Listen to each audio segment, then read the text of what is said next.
പശ്ചിമേഷ്യയിലെ സംഘർഷ സാഹചര്യം തുടരുന്നതിനിടെ ജനങ്ങൾക്ക് നിർദ്ദേശവുമായി പ്രധാനമന്ത്രി നരേന്ദ്രമോദി. ഇന്ധനച്ചെലവ് കുറയ്ക്കണമെന്നും സ്വർണം വാങ്ങരുതെന്നും മോദി ആവശ്യപ്പെട്ടു.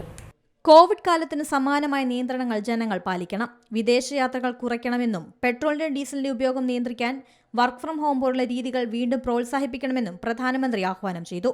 കർണാടകയിലെ പൊതുപരിപാടിക്കിടെയായിരുന്നു പ്രധാനമന്ത്രിയുടെ നിർദ്ദേശം. ഇന്ധന ചെലവ് കുറയ്ക്കണമെന്ന നിർദ്ദേശവുമാണ് പ്രധാനമന്ത്രി മുന്നോട്ട് വെച്ചത്. ജനങ്ങൾ പെട്രോൾ ഡീസലും വിവേകപൂർവ്വം ഉപയോഗിക്കണം.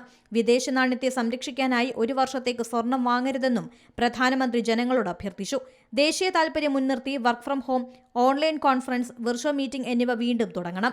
പെട്രോൾ ഡീസൽ വില വലിയ രീതിയിൽ ഉയരുകയാണെന്നും ഈയൊരു സാഹചര്യത്തിൽ വിദേശ നാണ്യം സംരക്ഷിക്കുക എന്നത് എല്ലാവരുടെയും ഉത്തരവാദിത്തമെന്നും പ്രധാനമന്ത്രി ഓർമ്മപ്പെടുത്തി.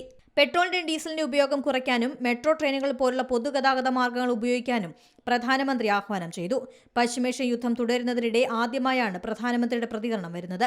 ഇന്ത്യയിലും വലിയ പ്രതിസന്ധി തുടരുന്നതിനുള്ള സൂചനയാണ് പ്രധാനമന്ത്രിയുടെ വാക്കുകളിൽ നിന്ന് വ്യക്തമാകുന്നത്. National desk, C Malayalam news.